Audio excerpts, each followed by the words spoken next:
morning. This one had me hopping. It's a big one, but that wasn't really the issue. The thing is she likes a nice clean edge on the highway. So I put in a new edger blade. And of course that cuts it in real quick and easy, but it kicks a lot of dirt up onto the concrete. And then, so what happened was, before I had a chance to follow the edging with the weed eater to do my topping pass and stuff, it started sprinkling. So I had to run for the blower to get the dirt off, because maybe, as you can see, she keeps the hardscapes in good clean condition, and if I let the dirt get wetted in, it does not do well for that. So I had to blow off all the dirt and then come back and weed eat. And then I'm only dealing with clippings, and that's not as bad, I don't think, on getting wetted in. But as I'm weed eating, it starts to sprinkle again. So it had me going back and forth. Well, the second time I didn't stop and go blow. I just went ahead and did my weed eating. So, but I didn't videotape because the lawn, I didn't think it was going to show very well on video, because most of this grass is still dormant, or it's just coming out of dormancy. And it got cooler today, so it may be a while before it actually does start greening up on this lawn. The weeds are greening up everywhere. There's my cone holder I made just the other day. That works great. And the grease gun holder over there on the other side. All right, I'm gonna get on to the next one. Yeah, have a good day.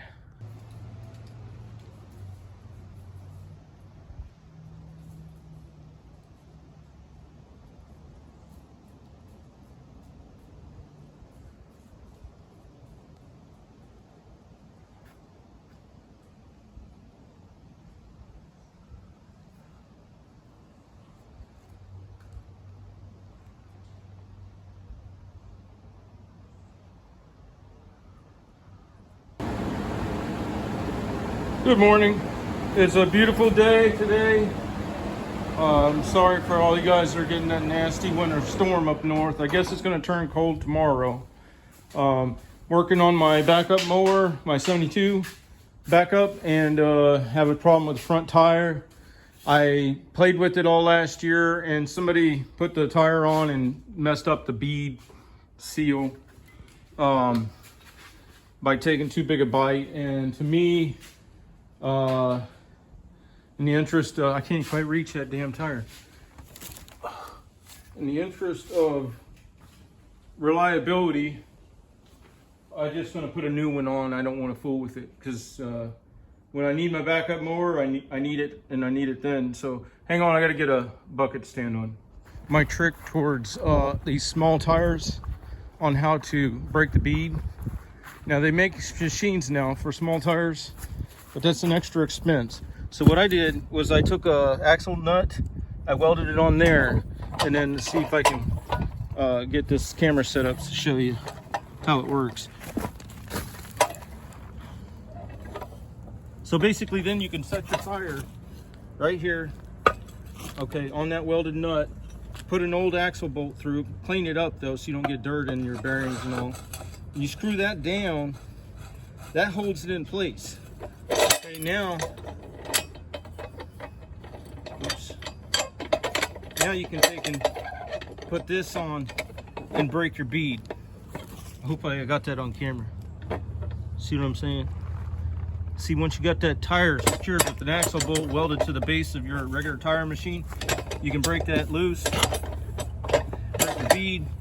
It's already been broke, but I'm just showing for demonstration.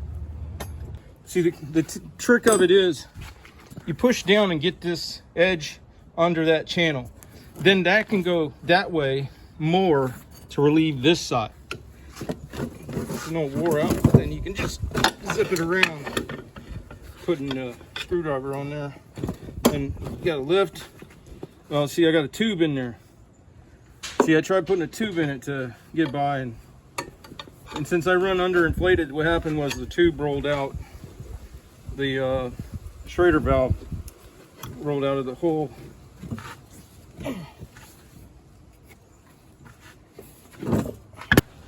All right, I cut the tube out, and then I think I got a better angle here for the shot so you can see what I'm trying to do. I'm lifting it up, getting the opposite side.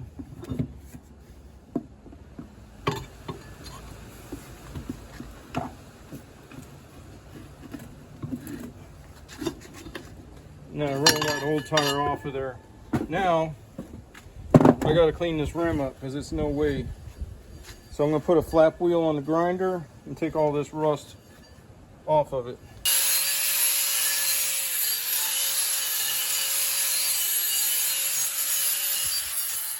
The flap disc wheel with the sandpaper flaps, that's the best thing for cleaning that. Okay, I got the important parts cleaned up here, so that it should take a seal up on the new tire. First I'm going to put a chemical on it called zinc, and that will help prevent rust. And then I'm going to put an encapsulation covering on it called paint, and that'll keep it from, this one will be a gloss to help me roll on the tire, and because it's smooth finish, and it protects, and this here is not primer, well, zinc is not made for exposure to elements. It's the base coat with the steel that prevents rust. And then this one is the encapsulation, which prevents moisture. So while that paint's drying on that rim, I got to move that tote, but to do it, I got to put the forks on the mini skid. So I got to drill a hole in the side of the bucket so I can winch it up for storage and then go get the pallet forks on. But because I don't want to take up floor space to store this bucket, and buckets are notorious for trapping rainwater and then they rust out for no good reason. So I've got 3 spots on this beam, and I'll use one of the ones I use the least, one of the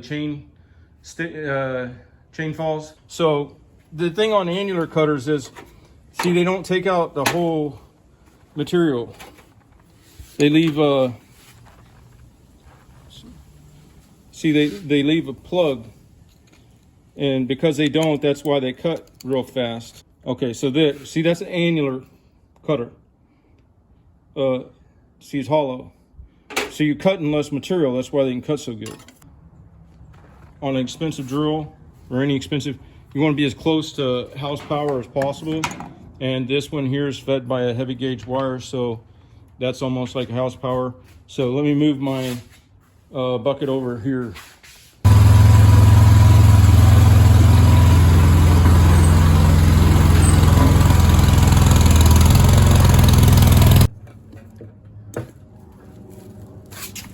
Okay, so I energize the magnet.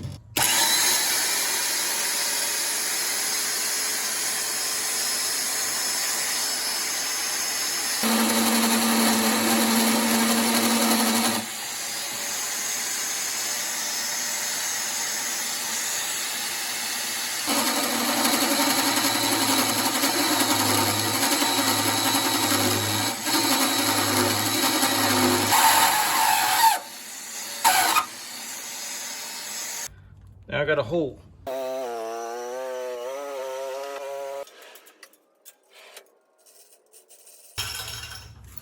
Just so you know, on these chain falls, there's a high tone and a low tone. So if you don't want to crank on it for a while and watch the hook go up or down, listen for the tones.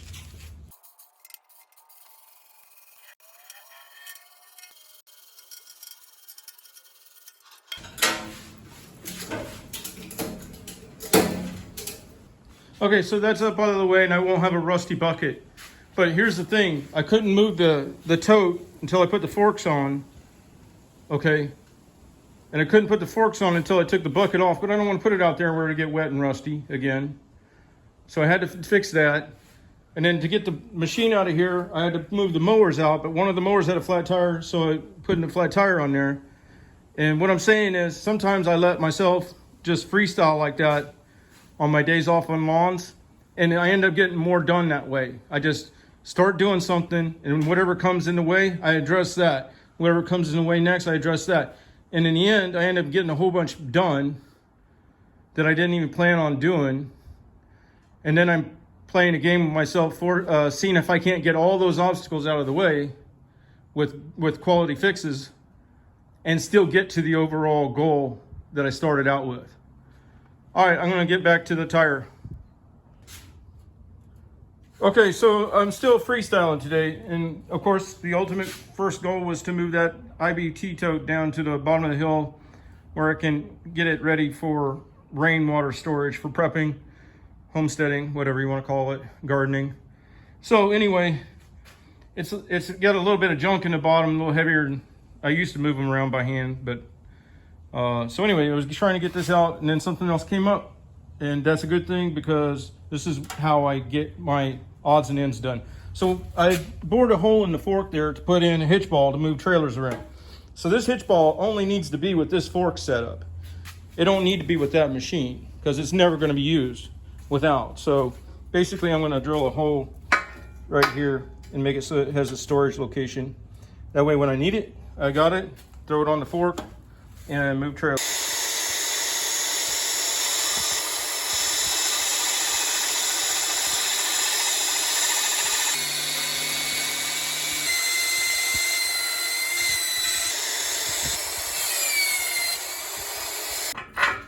Okay, now I got a place to put my hitch ball when I need it.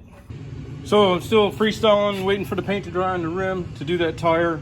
I came across the bottle that had bubbles in it that I use for when I do tires to see if there's leaks.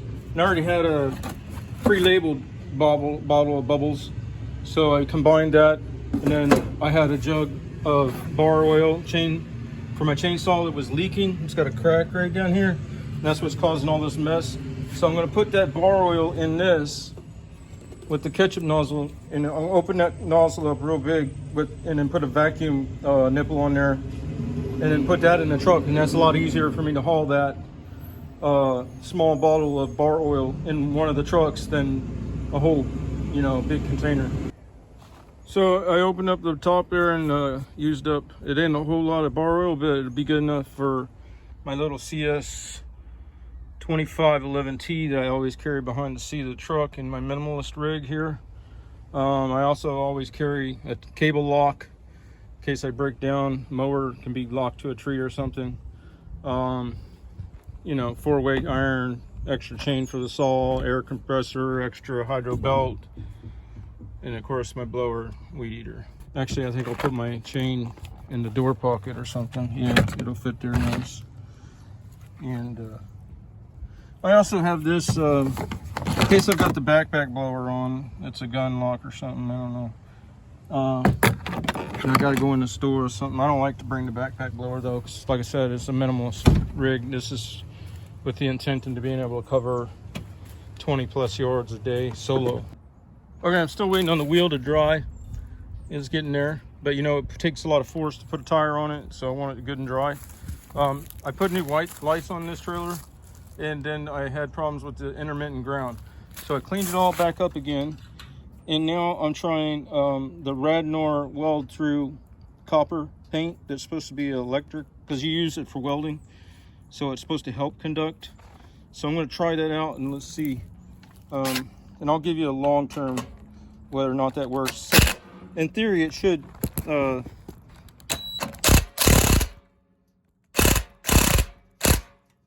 at the same time as it should keep from oxidizing, it should promote conductivity. We'll just find out right now. You'll be first to know right now as far as initial, and then of course the long term I can't do right now. See, just grab this trailer with one hand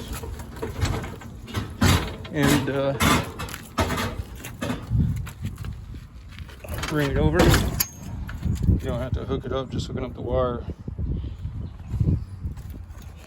And I completely rewired this trailer, but then the first day out it still didn't have lights, which was annoying. And it came down to the ground. Yeah, man, off the bat they're working right away, so that's a good sign. It must be that that's a good conductor. I mean, it's made for welding, so with that much amperage and stuff, it being a conductive promotion, you know, for it to promote conductivity, that with that is completely different from DC. You know what I mean? So I didn't know whether or not that would help. And then let's just wiggle them. I mean, they're tight, but let's just wiggle them. See? No, see, I'm still. And I may put a ground on the front, but for the sake of testing that, I won't. See, I'll nick this side of this wire, right, and then melt in the solder on the nicked area, and then tag on with another lead for a ground up here, but not right now because I want to do a test on that Radnor, see if that actually does help with the conductivity. I suspect it does, and I'll probably cover that up with some black paint so that copper paint can stay in there and working to make the connection. So while the forks are on the mini skid, it makes sense for me to go ahead and try to get this out of my kitchen area. Excuse the mess, but it's a big fan. I don't want to get rid of it because I want to put a motor on it and have it for another fan in my garage. I don't have an immediate need for it, so the only thing that I'm keeping, since I've already done my post midlife downsizing on my home, is that stuff if it doesn't have an immediate need, it has to have potential value as vintage or something like that. And that one is old and it's got a patina, so I may find it and get it running later, and I can run it side by side with that and compare if those spoon blades make more air volume than the newer style blades. So as I'm putting this out here, I'm just noticing there's not a lot of wind makes it through here because of the structures, you know, it's pocketed. But even with a little wind like that, that thing is just spinning away. So I'm still going to put it up in the garage. But what I wanted to find out, well, what I was thinking about was, years ago I had picked up these big fans from a yard sale for hardly anything. I can't remember. I think I paid $50 for the pair. Okay, so I was gonna take those one of those fans and put a generator head to it. Lose the shroud, just the fan blades and the bearing set, and mount them on, you know, the tall antenna towers like what's on that light over there, clear over there, and I think there's one laying over here in the grass. Well, anyway, they're the old school. I don't see it. The old school triangle, and then they got the cross bars in between. So anyway, I was thinking about mounting that here and then have it on a hinge. So there would be a concrete pad here where the base of that tripod would go, the base of it, and then it would be long enough it would stretch all the way down the other end of the garage. And that's where the fan head, generator, all that mounted. Okay, so then, because this is on a hinge on the base, then up here I put another concrete pad with a winch, right? So after I get done servicing the thing, or if there's a storm, I can let it down, and then I can winch it right up to generate power, okay? The only thing is, if I do that, there's no room back behind the garage to store that Falcon lift, which that may not be an issue because I may end up getting rid of it. But I wanted to put a little door here and put like a little lean-to structure with an angled roof there and down, drive that lift in here, so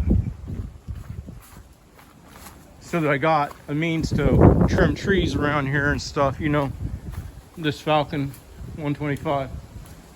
So the question is, would I rather have a natural power generation setup, which is why I originally set that garage back off that fence line, or would I rather have a place to store?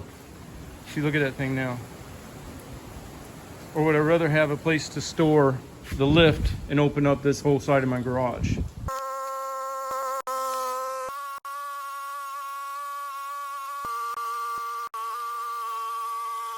Just put a strap to the bottom and pull it up parallel. So as I was trying to get the straps to do that, then, you know, I found that old strap. It needed oil, so I did that. it needed a knot tied in the other end so it couldn't unbail all the way like it was when I found it. So I did that. No major accomplishments, but the point is on the freestyle days, whatever I see needs done, I do it because it's a no goal day. I'm the kind of person, I set my goals too high, and that wears on me after a while because you always fail. And that's the whole point. You set your goals high enough that even if you fail, you have accomplished a lot.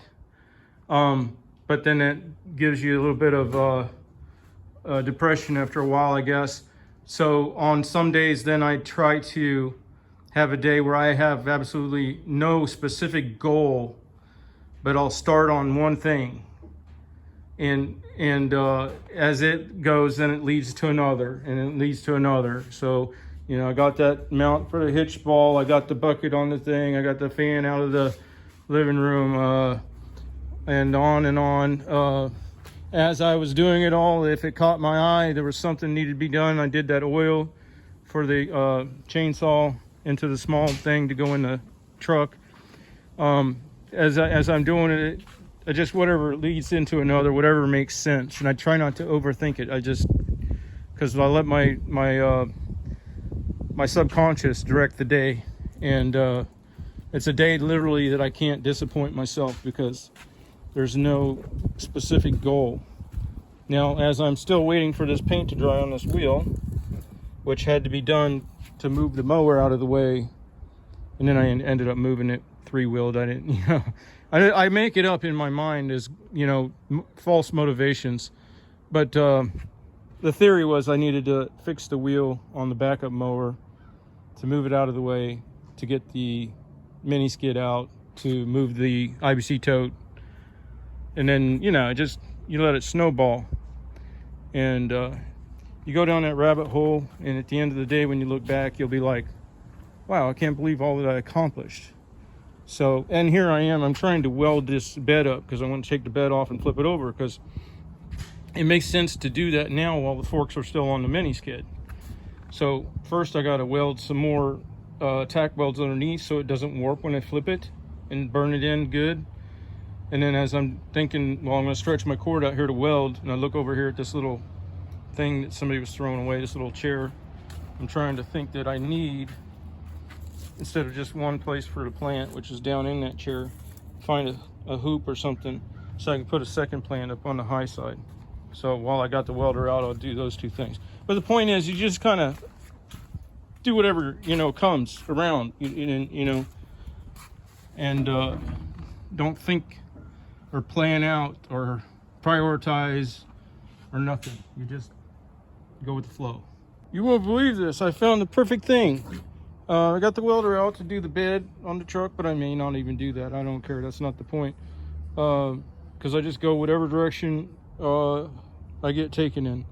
But I found a piece that will work really nice, I think, here to give a second position for flowers. And that's a top off of a Kohler or a Cowie, I think a Kawasaki lawnmower engine.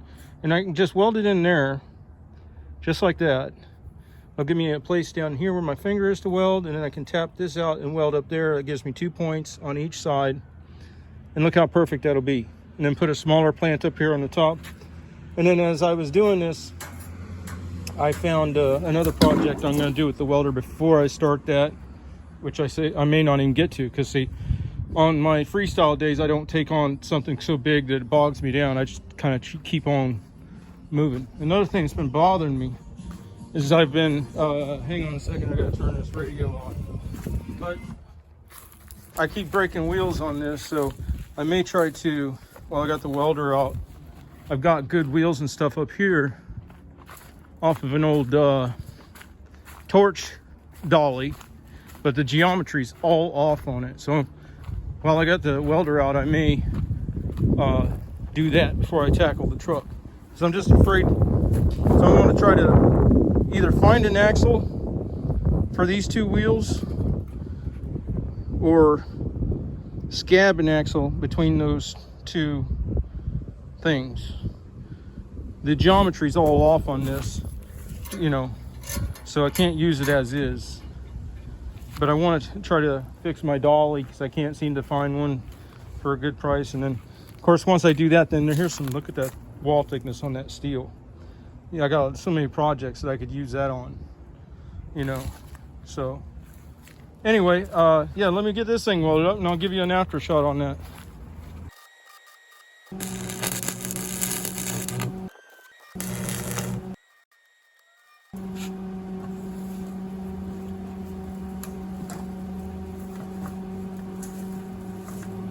Now I just got to find a little flower pot thing to put up on that top position there.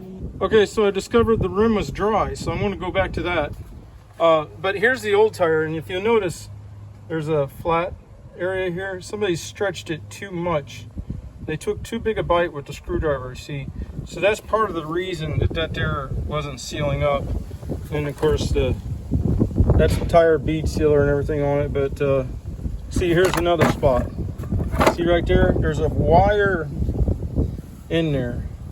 And if you push too hard on one point, you'll put a crease in that, and then you'll not be able to hold air very well. All right, so before you do anything, you want to be sure you put your valve stem in.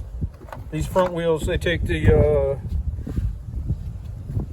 0.453, the small ones, and I like to use the short stems so you don't catch on nothing.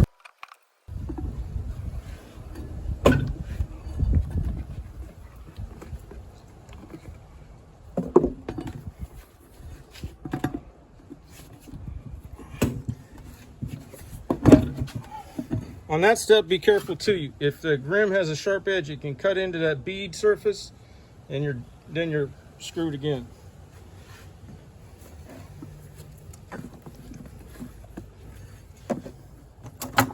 And make sure your screwdrivers don't have sharp edges. And put tape on your vice grips. Put the vice grips over here by this valve stem. Okay, then you're trying to go under. You're trying to go under that first lip so that you got room over here to pull it over. Because you're not going to pull this side over when you got it up here. This here cannot be up here. It has to be below that.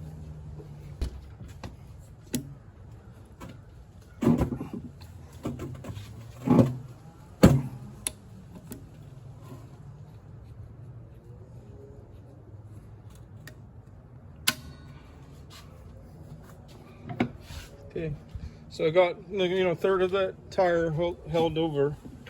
Now I got to work it in. You just got to take your time, small bites. You're just putting your screwdrivers close together and going a little bit at a time.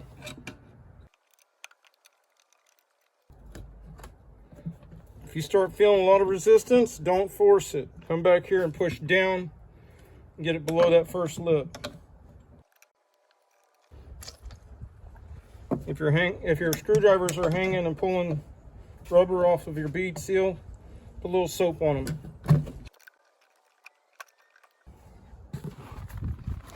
Do you see that?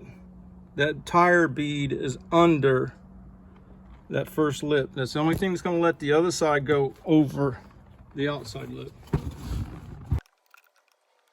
So now that's about on. Okay.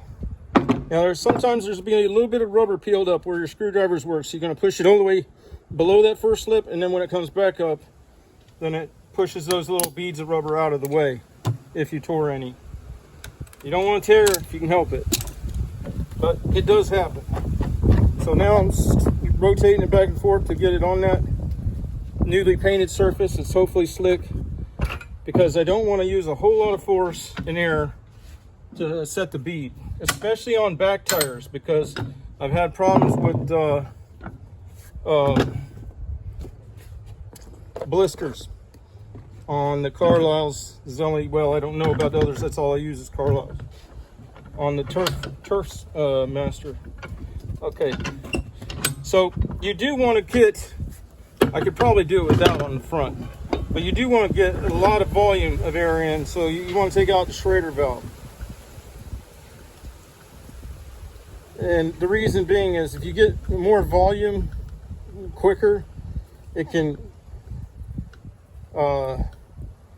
expand the tire quickly and force it over the bead surface without you having to put an extraordinary amount of air on. You got to remember, these tires, front and back, are only made to run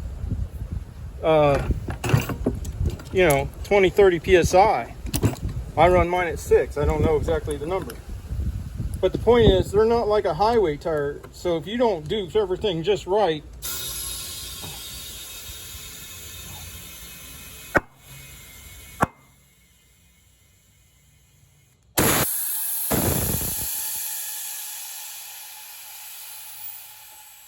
on a highway tire where the tire structure is designed that it can hold,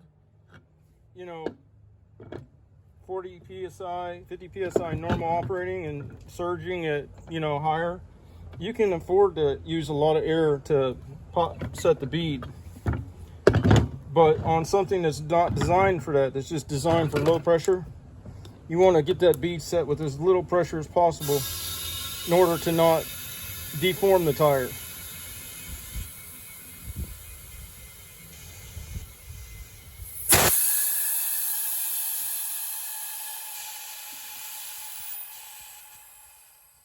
So all you're doing is you're stressing and relaxing that tire to get it the highest probability of a good bead surface seal. Okay, so the Schrader valve's back in.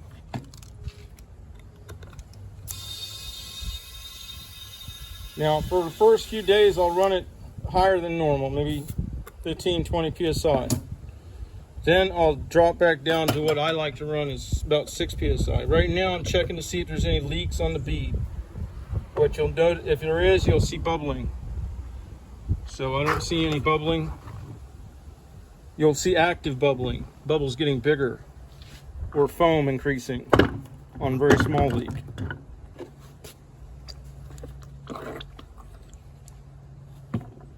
I'm using a dilution of dish detergent. All right, good. So there's no leaks. I'll put that back on the mower and that's it. Okay, freestyle day. So as I just finished that, I realized, hey, I don't have my emergency plug kits set up for each truck. So I got these used Ziploc bags that I get from the store when I buy my health food stuff. And I'm going to put in a reamer and a thing and a strip. Okay, there's for one truck.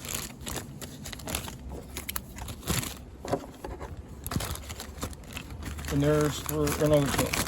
The point is, when you don't limit yourself with a goal on one day, at least that one day, then you never know what else you might go ahead and tackle. If I was restricted to a specific goal today, I would not have taken the time to do that. You see what I'm saying? And that could bite me down the line. So once in a while, I like one of these days where it's just kind of randomness.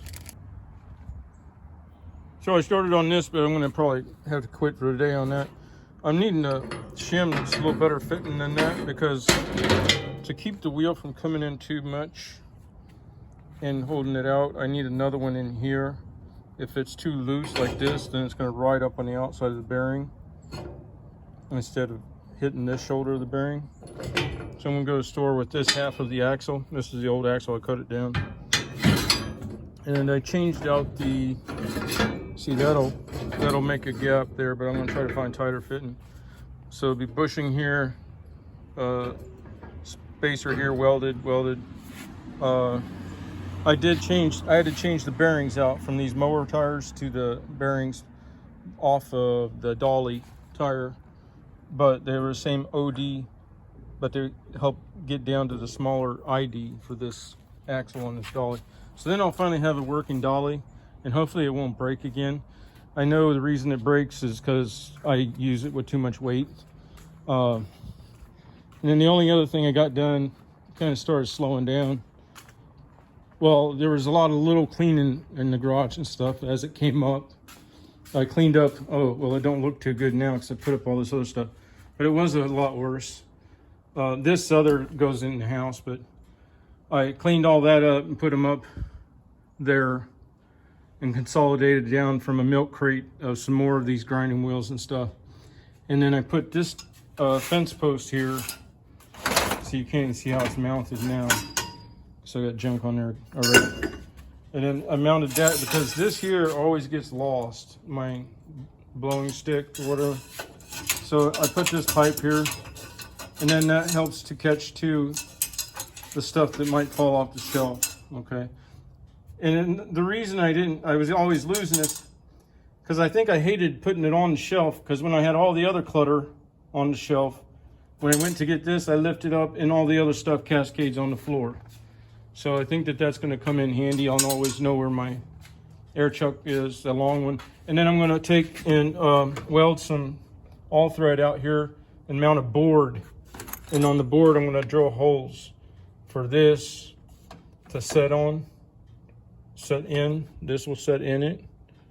And then I'll probably put a 2x10 shelf and space it up off the steel shelf.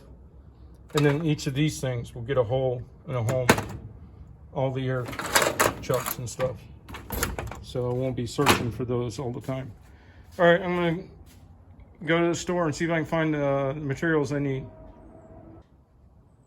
And that's how the fan turned out. It's just a little cockeyed, but that's all I could do. I put another strap on, pulled it back that way. So I got that, and then I'm able to back my little Skidsteer right up in here, and it takes up hardly any room.